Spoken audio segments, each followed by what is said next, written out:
Welcome to the Learning Resource Center. In this video, we will learn how to check the similarity of your research document. After completing the login at Turnitin website, please click the Quick Submit tab. If you do not find the Quick Submit tab, click at User Info tab.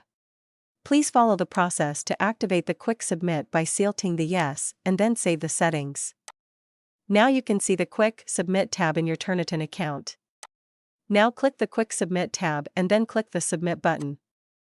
A window will appear at the next page. Click all the options on the window and then select the No Repository option from the drop-down. Note that it is necessary to prevent your document from the repository submission. Be careful, otherwise you will face the 100% similarity problem.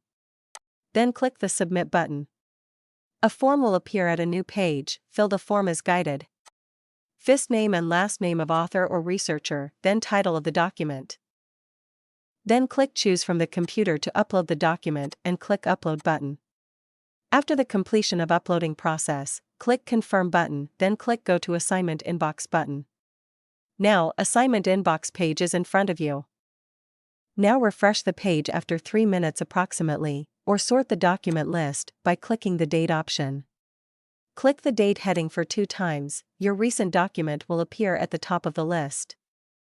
If the similarity index is not generated yet, wait for some time and refresh the page. When similarity index appears, click the title to check the details. Here you can observe the AI index of your document. To check the details of similarity, click the Text-Only report.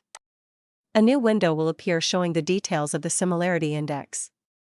Now arrange the report by selecting Highest Matches to gather from the drop-down. You can see text of your document. Highlight text is your plagiarized or similar text. You can see the summary of the report here. If you want to download the report, please click the download icon. Thank you so much.